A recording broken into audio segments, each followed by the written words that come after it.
오늘 저희들이 읽은 본문은 갈라디아서 1장 1절에서 5절입니다. 저희들이 읽은 본문을 크게 1절에서 2절 그리고 3절에서 5절의 두 부분으로 나누어 볼 수가 있습니다. 먼저 첫 번째 부분인 1절에서 2절은 편지의 수신자와 편지의 발신자에 대해서 자세하게 알려주고 있습니다. 그리고 1절부터 2절 상반절은 편지를 보내는 사람, 즉 발신자가 누구인지 정확하게 알려주고 있고, 2절 하반절에서는 바울의 편지를 받는 수신자가 누구인지 가르쳐주고 있습니다. 그리고 두 번째 부분인 3절에서 5절은 이 부분에서 바울은 수신자를 위하여서 주님께 기원을 드리고 있습니다. 3절에서 4절은 수신자를 위한 기원이고, 마지막 5절은 하나님께 대한 기원입니다. 1절과 2절 상반절에서 드러나는 발신자는 제가 말씀드렸다시피 바울입니다. 그리고 바울과 함께 있는 모든 형제들이라고 기록되어 있습니다. 특별히 바울은 1절에서 예수 그리스도와 하나님 아버지로 인하여 자신이 사도가 되었다고 강력하게 자신이 어떤 사람인지 말하고 있습니다.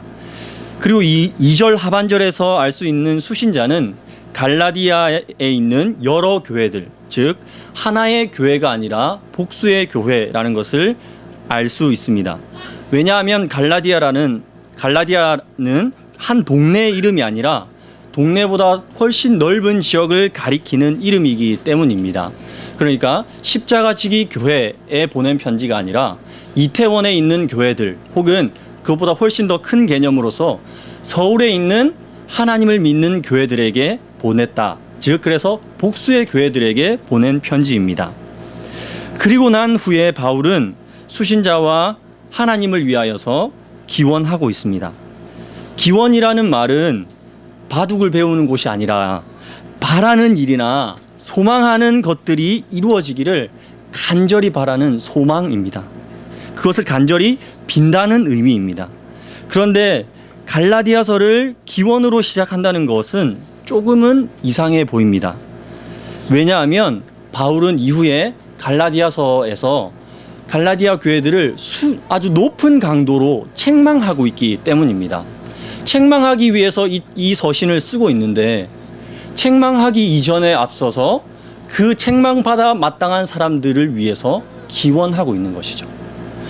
바울은 왜 이 갈라디아 교인들을 책망하는 것일까요? 저희들 읽지 않았지만 그 다음 구절인 6절에 그 이유가 잘 나와 있는데요. 제가 읽어보겠습니다. 그리스도의 은혜로 너희를 부르신 이를 이같이 속히 떠나 다른 복음을 따르는 것을 내가 이상하게 여기노라. 아멘. 그들은 그리스도의 복음을 떠나서, 그것도 속히 떠나서 다른 복음을 따랐던 것입니다. 여기서 바울이 이상하게 여겼다라는 말을 쓰고 있는데요. 엄청 놀랐다는 말입니다. 물론 이 놀랐다는 말은 좋은 의미에서 놀랐다라는 그런 의미로서 쓰이기도 하지만, 오늘 이 본문에서는 좋은 의미에서 놀랐다는 것이 아니라 너무나 이상하고 해괴한 일을 당해서 충격을 받았다라는 의미입니다. 유일한 복음을 떠나서 다른 복음을 외치는 자들의 꼬임에 넘어갔기 때문에 바울은 갈라디아 교회를 책망하는 것입니다. 그래서 뒤에 나오겠지만 3장 1절에 보시면 바울은 그들을 어리석은 갈라디아 사람들아 이렇게 부르고 있는 것입니다. 그렇다면 바울이 수신자와 하나님을 위해서 기원드리는 내용에 대해서 저희들이 살펴보고자 합니다. 바울은 수신자와 하나님을 위해서 어떤 것을 기원하고 있습니까? 이 기원이 아까 말씀드렸다시피 3절에서 5절에 나오는데요. 3절과 저희들 5절을 같이 한번 읽어보겠습니다. 3절을 먼저 읽겠습니다. 시작. 우리 하나님 아버지와 주 예수 그리스도로부터 은혜와 평강이 있기를 원하노라. 아멘. 5절입니다. 영광이 그에게 세세토록 있을지어다. 아멘. 이렇게 바울은 수신자를 위해서 먼저 은혜와 평강이 있기를 기원하고 있습니다. 그리고 5절에서는 하나님을 위해서 하나님께만 영광이 있기를 기원하고 있습니다. 아까 말씀드렸다시피 다른 복음을 일하는 오류에 빠져서 책망받아 마땅한 사람들에게 하나님 아버지와 주 예수 그리스도로부터 은혜와 평강이 있기를 기원하고 있습니다. 자, 그렇다면 바울이 갈라디아 교인들을 위해서 기원하고 있는 은혜와 평강이라는 것은 무엇을 말하는 것일까요? 저희들이 교회에서 은혜와 평강이라는 말을 매우 많이 쓰고 자주 쓰고 하지만 자주 쓰고 많이 사용하는 용어일수록 단어일수록 오히려 그 뜻을 정확하게 정의할 수 없는 것들이 굉장히 많이 있습니다. 오늘 본문에서 말하고 있는 은혜와 평강이라는 것은 사실 바울 서신을 전체적으로 보시면 거의 모든 서신의 앞에 나오는 말이 은혜와 평강의 기원입니다. 그러나 그렇다고 해서 이 기원을 의뢰하는 가벼운 인사말로 넘겨서는 안 됩니다. 먼저 은혜와 평강은 이 둘 관계를 먼저 살펴보아야 되는데요. 은혜와 평강은 그 자체로 동일한 것이 아니라 은혜는 원인이라 할 수 있고요. 평강은 은혜로 말미암은 결과라고 할 수가 있습니다. 은혜와 평강에는 순서가 있다는 말입니다. 은혜가 먼저 오고 평강이 나중에 오게 되는 것입니다. 바울은 디모데 전후서에서는 이 은혜와 평강 사이에 긍휼이라는 단어가 들어가긴 하지만 디모데 전후서를 제외한 모든 서신에서 이 은혜 그리고 평강의 순서를 지키고 있습니다. 이 순서에서 저희들이 원인과 결과를 알 수 있게 되는 것이죠. 그래서 저희들이 이 순서에서 알 수 있는 첫 번째 사실은 만약에 우리의 삶 속에서 평강이 없고 우리 가정 가운데서 샬롬이 흐트러져 있고 또 교회 속에서 불협화음 가운데 평강이 깨어져 있다면 우리가 먼저 구해야 할 것은 평강이 아니라 평강을 불러오는 은혜라는 것입니다. 먼저 은혜를 찾아야 되는 것입니다. 평강이 없어져 버린 원인을 찾기 위해서 개인의 삶과 가정 그리고 교회에 아버지와 아들로부터 오는 은혜를 받고 있는지 잘 살펴보는 지혜가 있어야 된다는 것입니다. 많은 사람들은 평강의 부재가 이 땅에서 우리가 누릴 수 있는 자원이 부족하기 때문이라고 생각합니다. 돈이 없기 때문에, 우리가 집이 없기 때문에, 내가 사랑하는 사람이 없기 때문에 내 삶에 평강이 없다라고 생각합니다. 그러나 성경은 그렇게 말하지 않습니다. 평강이 없는 이유는 우리가 누릴 수 있는 이 세상의 자원의 부족 때문이 아니라 궁극적이고도 핵심적인 원인인 하늘로부터 오는 신령한 은혜가 없기 때문이라는 것입니다. 그렇기 때문에 이 은혜와 평강은 가히 모든 성도가 사모할 만한 것입니다. 그리고 이 은혜와 평강은 모든 성도들에게 절대적으로 필요한 것입니다. 왜냐하면 은혜와 평강이 신령한 것이기 때문입니다. 이 은혜와 평강이 신령한 이유를 저희들이 두 가지로 크게 살펴볼 것인데, 먼저 3절에서 알 수가 있습니다. 저희 3절을 다시 한번 읽어보도록 하겠습니다. 3절입니다. 시작. 우리 하나님 아버지와 주 예수 그리스도로부터 은혜와 평강이 있기를 원하노라. 아멘.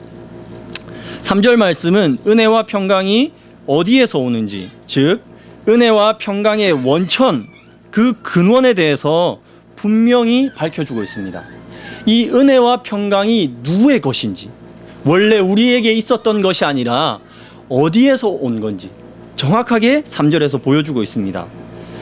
바울이 말하는 은혜와 평강은 이 땅의 것도 아니고 종욕에 속한 것도 아니고 귀신에게 속한 것도 아니라 오직 지극히 높은 하늘에 거하시는 거룩하신 하나님 아버지와 그 아버지의 아들이신 진리 되신 그리스도의 것이라고, 그분들에게서 온다고 분명히 말하고 있습니다. 그렇기 때문에 은혜와 평강은 신령한 것입니다. 이 신령한 은혜와 평강은 하나님 아버지와 그리스도의 것이라고 분명히 바울이 말하고 있는데, 먼저 저희들이 성부 하나님에 대해서 먼저 살펴보겠습니다. 오늘 바울은 4절에서 은혜와 평강이 거룩하신 하나님 아버지의 것인 이유를 이렇게 말합니다.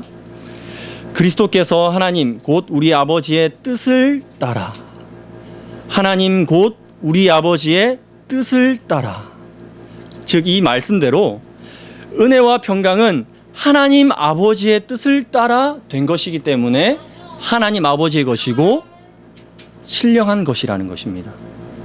만약 성부 하나님의 뜻이 없었다면 우리에게 신령한 은혜가 올 수 없었을 것이며, 만약 하나님 아버지의 계획하심이 없었다면 죄로 죽었던 우리에게 생명은 없었을 것이고, 시체와 같은 우리의 영혼에는 더러운 구더기만 득실거렸을 것입니다. 우리를 구원하시겠다는 성부 하나님의 뜻이 없었다면 그 은혜에 우리는 참여하지도 못했을 것이고 복음이라는 것을 듣지도 못했을 것입니다. 그 결과로 저희들은 평강의 피읍도 듣지 못하게 되었을 것입니다. 그러나 성부 하나님께서 뜻하셔서 우리를 구원하시겠다는 놀라운 계획을 그분의 기뻐하심으로 정하셨습니다.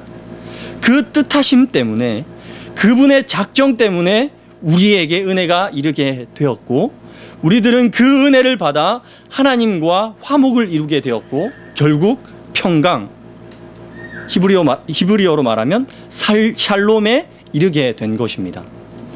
이것이 은혜가 성부 하나님의 것, 성부 하나님으로부터 온다는 의미입니다.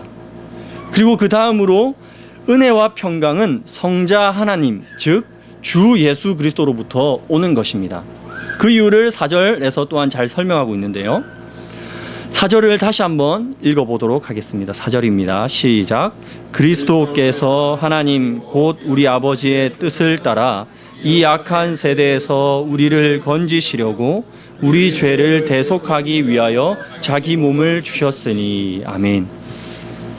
성부 하나님의 뜻은 타락한 악한 세상 가운데서 성도를 건져내시는 것, 즉 구원이었습니다. 그리고 성부 하나님께서 정하신 것이 있는데, 그것이 바로 이 놀라운 구원을 이루기 위한 방법으로 그리스도의 죽음, 곧 십자가의 대속을 예비하셨습니다. 우리를 악한 세대에서 건져내시기 위하여서 하나님은 아들을 구속주로 정하셨고, 그리스도는 우리의 죄를 대속하기 위해서 자기 몸을 주셨다고 기록하고 있습니다. 이 대속의 교리는 기독교의 여러 교리들 가운데서 정말 중요한 교리입니다. 정말 중요하고도 핵심적인 교리가 바로 이 대속의 교리입니다. 물론 저희들이 대속의 교리를 생각해 볼 때 우리에게는 정말 낯설고 저희들과 정말로 거리가 멀어 보입니다. 인디안들을 위해서 선교했던 데이비드 브레이너드의 생애와 일기의 서문에 보면요, 원주민들에게는 법에 대한 개념이 없기 때문에 누군가가 다른 사람을 위해서 대속한다는 개념은 너무나 생소한 것이었습니다 라는 기록이 나옵니다. 이 기록이 말하고 있는 것은 대속의 교리가 인디언들에게 매우 생소하다라는 의미입니다. 그러나 이 대속의 교리는 인디언이든 우리와 같이 문명 세계에서 사는 사람들이든 모든 사람들에게는 낯선 것입니다. 그 이유는 이 대속의 방법과 그 모든 은혜들이 사람이 만들어낸 것이 아니기 때문입니다. 사람에게서 나온 것이 아니기 때문에 이 대속의 교리는 모든 사람들에게 낯선 것입니다. 그러나 이 한편으로 잘 생각해 보시면 낯설다는 것이 우리에게 필요 없다라는 것은 아닙니다. 신생아들이 태어나게 되면 그 신생아에게는 베네 쪼고리라는 것이 매우 생소합니다. 낯선 것입니다. 그러나 그 갓 태어난 아이의 체온을 유지하기 위해서 베네 쪼고리는 비록 그에게 생소할지는 모르지만 반드시 필요한 것입니다. 또 그 아이가 그 베네 쪼고리의 힘을 입어서 그 따뜻함으로 인해서 자랍니다.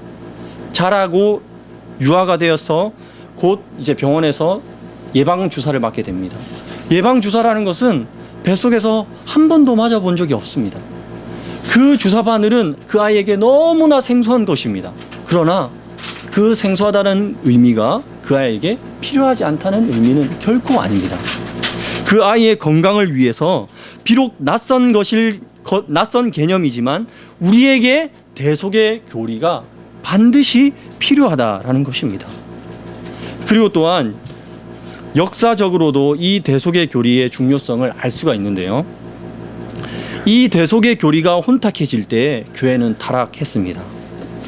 구속한 주님이 사라졌을 때 부와 재물과 명예와 이 세상 그리고 나만 보이게 되었던 것입니다. 주님의 십자가보다 자신이 더 커 보이거나 또는 자신의 타락이 주님보다 훨씬 더 커 보이기 시작하면 자기 스스로 주님의 십자가에 무엇인가를 더 보태야만 한다는 공로주의 사상이 들어오게 되었던 것입니다. 그렇게 대속의 교리, 그 십자가의 구속의 은혜를 잊었을 때에 교회는 역사적으로 타락했던 것입니다. 그러나 이것들은 성경이 말하는 참된 복음이 아닙니다.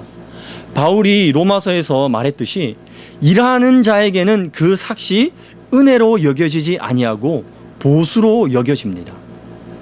은혜는 사람이 만들어내서 사람에게 속한 것이 아니라 이 땅에서 어떤 일을 해서 이루어지는 것도 아닙니다. 갈라디아에 있던 거짓 선생들이 퍼뜨렸던 다른 복음에는 그리스도의 완전한 대속이라는 절대적인 은혜의 복음이 빠져 있었습니다. 그래서 그들은 인간이 무엇인가를 지키고 행동을 해야만 완성되는 완전히 다른 의미에서의 복음을 전했던 것입니다. 즉 대속의 은혜를 빼버렸던 것이죠. 좀 전에 저희들이 들었듯이 대속은 대신 값을 치른다는 의미입니다. 실제로 이 헬라어 본문을 보시면 대속이라는 단어는 있지 않습니다. 그러나 대속의 의미를 정확하게 보여주는 전치사 휘페르라는 전치사가 사용되어 있습니다. 이 휘페르라는 전치사는 무엇을 위하여 또는 무엇을 대신하여 라는 의미로 사용됩니다. 즉 오늘 4절 말씀의 말씀대로 우리 죄를 위하여 또는 우리 죄를 대신하여 자기 몸을 주셨다라는 의미입니다. 이것과 동일한 용례를 저희들이 디도서에서 살펴볼 수가 있는데요. 디도서 2장을 한번 찾아보겠습니다. 디도서 2장 14절에 대속의 의미를 정확하게 잘 보여주고 있는 표현이 나옵니다. 디도서 2장 14절 신약성경 348페이지쯤에 있습니다. 2장 14절 저희 한 목소리를 한번 읽어보겠습니다. 그가 우리를 대신하여 자신을 주심은 모든 불법에서 우리를 속량하시고 우리를 깨끗하게 하사 선한 일을 열심히 하는 자기 백성이 되게 하려 하심이라. 아멘. 그가 즉 예수 그리스도께서 우리를 대신하여 그분께서 우리의 자리에 서셔서 자신을 주셨다라고 분명히 기록하고 있습니다. 이것이 바로 대속의 의미인 것입니다. 그래서 이 한글로 번역된 개역개정역은 우리 죄를 대속하기 위하여라고 번역이 되어 있는데 이 번역은 너무나 잘된 번역이라고 볼 수가 있습니다. 주님께서 우리의 죄를 대속하기 위하여 우리 죄를 대속하기 위하여서 우리를 대신하여서 자기 자신 즉 자기의 몸을 주셨다라고 분명히 말씀하셨습니다. 성부 하나님의 뜻이 있었고 성자 하나님께서 성부 하나님의 계획을 이루셨습니다.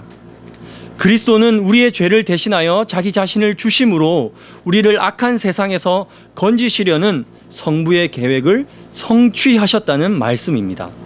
그러므로 이 은혜와 평강이 그리스도의 것이며 예수 그리스도로부터 내려오는 것이라는 말입니다. 그러므로 우리에게는 그리스도가 전부이십니다. 이것이 참된 그리스도인의 고백입니다. 그분이 내 죄를 가지고 나를 대신해서 십자가에 죽으셨기 때문에 그리스도가 나의 전부가 되신다고 고백할 수 있습니다. 이것이 참된 복음이고 이것이 참된 은혜입니다. 이 은혜를 따라서 우리에게 구원이 이르게 되었고 우리와 우리를 둘러싼 모든 것이 평강을 되찾게 되었습니다. 궁극적으로 이 평강은 원래 하나님과 우리와의 관계가 깨어졌기 때문에 이 평강이 깨어졌었습니다. 그러나 그리스도의 대속의 사역의 은혜로 말미암아 하나님과의 관계가 회복되었기 때문에 이전에 깨어졌던 하나님과의 평강이 다시 회복되었습니다. 슬픔과 고통의 눈물은 없어지고 우리에게 기쁨과 즐거움, 주님을 향한 참된 사랑이 회복된 것입니다. 갈라디아 교회는 이 복음의 진리, 대속의 은혜에 대한 믿음이 흔들리고 있습니다. 그러나 바울이 2장 16절에서 분명히 말하고 있듯이 사람이 의롭게 되는 것은 율법의 행위로 말미암음이 아니요 오직 예수 그리스도를 믿음으로 말미암는 줄 알므로 우리도 예수를 믿는다라고 말하고 있습니다. 그 말대로 저희들도 하나님과 예수 그리스도를 믿는 참된 성도로 서는 것입니다. 바울이 책망하기 전에 이렇게 아름답고 놀라운 기원을 하고 있는 것을 통하여서 저희들이 우리의 삶에 적용해 볼 것이 있는데요. 단지 바울은 자신의 소망을 밝히는 것이 아니라 바울은 복음을 선포하고 있는 것을 알아야 합니다. 사랑하는 갈라디아 교인들이여, 오직 복음만이 여러분들에게 필요한 것입니다. 오직 하나님과 그리스도로부터 내려오는 은혜만이 여러분들에게 궁극적인 평안을 가져다 줄 수 있습니다 라고 바울은 기원을 하는 것이 아니라 갈라디아 교인들에게 복음을 선포하고 있는 것입니다. 이 말씀을 통하여서 저희들은 은혜와 평강이 우리에게서 생기는 것이 아니라 오직 성부 하나님의 뜻하심과 그 뜻하심을 대속의 십자가로 이루신 성자를 통해서 오는 것임을 알아야 합니다. 그러므로 이 놀랍고도 인간에게 전적으로 낯선 생소한 대속의 은혜를 알고 믿게 된 우리는 하나님께 감사와 찬송을 올려드려야 합니다. 우리의 개인의 삶 가운데서 참된 경건으로, 우리의 가정에서 하나님께 드리는 온전한 예배로, 우리의 교회에서 마음과 뜻과 입을 모은 힘찬 찬송으로 하나님께 감사와 찬송을 올려드려야 합니다. 물론 때때로 우리의 삶 가운데서 감사와 찬송을 올려드리기 힘든 상황들도 오는 것이 사실입니다. 그럼에도 불구하고 우리는 포기하지 말고 하나님께서 베풀어 주신 은혜를 생각해야 합니다. 하나님과 그리스도께서 주신 그 은혜에 감사하는 마음을 가지셔야 합니다. 그 놀랍고도 기이한 은혜를 찬양해야 합니다. 하늘로부터 내려온 신령한 은혜와 자비로우신 그 은총을 늘 기억하는 것이 성도의 마땅한 본분입니다.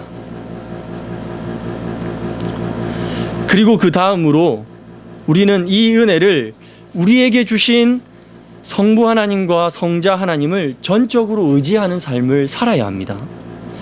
성부와 성자가 은혜와 평강의 근원이심을 굳게 믿고 의지하셔야 합니다. 성부 하나님과 성자 하나님을 의지하는 것이 우리의 삶입니다. 바울이 말했듯이 다른 복음은 결코 없습니다. 아무리 이 세상이 다른 좋은 것과 우리의 입맛에 달콤해 보이고 우리의 눈에 보암직하며 우리를 지혜로운 사람으로 만들어줄 것과 같은 다른 것들을 고안해서 우리를 유혹한다 할지라도 우리는 절대로 넘어가서는 안 됩니다.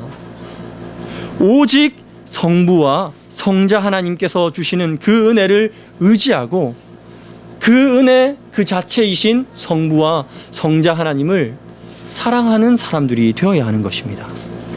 우리는 신앙에 있어서 더 단순해지고 한편으로는 조금 미련해질 필요가 있습니다. 우리를 살리는 은혜는 하늘에서 오는 것임을 신뢰하고 조금은 바보 같아 보이고 미련해 보인다 할지라도 생명의 길이요 진리의 길이신 예수 그리스도를 의지하고 그분의 그 대속의 은혜가 우리에게 가장 좋은 길임을 확신하셔야 합니다. 하나님을 경외하고 주님을 신뢰하고 의지하는 것이 우리에게 가장 좋은 길임을 저희들은 또한 확신해야 합니다. 마지막으로 지난주에 제가 아는 목사님께서 자녀 교육에 대한 그 본인의 경험을 말씀해 주신 것을 잠깐 나누고자 합니다. 목사님의 큰딸이 지금 이제 학교에서 교사로 학생들을 가르치는 사람이 되었는데, 목사님이 그렇게 이 딸이 공부를 할 때, 고등학교, 중학교 때 그렇게 공부를 그만하라고 좀 하셨대요. 네, 그 딸의 소원이 마음껏 공부해보는 게 소원이라고 할 정도로 그렇게 공부를 하지 말라고 말리셨대요. 근데 공부를 잘해서 이제 고등학교 3학년이 돼서 그 학생 상담을 하러 이제 목사님께서 학교를 찾아가셨답니다. 근데 담임 선생님께서 이 아이는 공부를 잘해서 아주 뛰어난 학생이고 아주 좋은 성적으로 S대 같은 아주 좋은 학교를 갈 수 있다, 이렇게 말씀을 하셨대요. 근데 목사님께서 딸에게 계속 교육하신 것이, 너는 총신대를 가는 게 어떻겠니? 총신대라고 이제 신학대학을 가라고 이제 계속 얘기를 하신 겁니다. 물론 신학과는 아니지만 그 목사님의 지론은 아무리 좋은 대학교가 있지만, 그리고 갈 수 있는 능력도 있지만, 하나님을 경외하는 삶을 가르치는 학교가 가장 좋은 학교라고 생각한다. 그래서 너는 다른 좋은 학교를 갈 수 있지만 총신대를 가는 게 어떻겠니? 그렇게 계속 가르치셨답니다. 그래서 결국 총신대학교를 갔대요. 근데 선생님이 그 상담을 하러 갔을 때 이렇게 얘기하는 겁니다. 그 딸아이를 부르면서, 야, 너 겨우 총신대 가려고 그렇게 열심히 공부했니?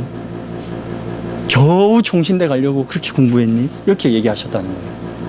근데 그 목사님이 그 선생님이 말하던 그 S대를 나오셨거든요. 근데 자기가 거기 그 경험을 하고 보니까 다른 것보다 하나님을 경외하는 삶, 예수 그리스도를 의지하고 그 은혜를 누리는 것을 잘 가르쳐주는 그 학교가 가장 좋은 학교더라 라는 것을 본인이 경험하고 그 딸에게 가르치셨다는 겁니다. 그래서 그 딸이 이제 학교를 졸업하고 교사로서 학교에서 아이를 가르치는 아주 훌륭한 선생님이 됐다는 이야기를 제가 전해 들었습니다. 그래서 저 같으면 제가 그 얘기를 들으면서 저도 그렇게 해야 되겠다라는 것을 첫 번째 생각했지만, 두 번째로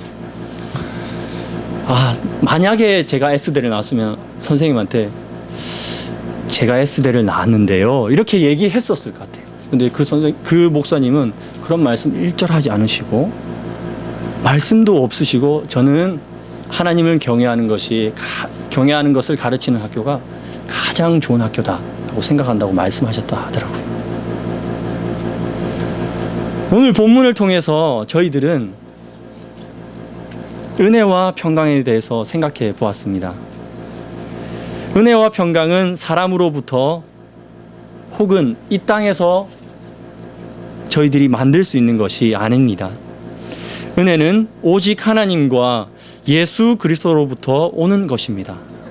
하나님의 뜻하심과 그 뜻하심을 이루신 그리스도의 완전한 사역에 근거한 것이 바로 그 은혜이며, 그 하나님의 은혜로 말미암아 우리의 삶에 평강이 찾아온다는 것을 배웠습니다.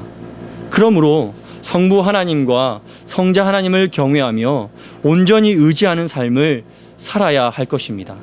행여라도 우리의 귀에 다른 복음이 들리거나 또는 무엇인가 다른 복음을 찾고 싶은 마음이 든다면 단호히 거부하고 오직 십자가의 대속의 자리로 나아가셔야 합니다.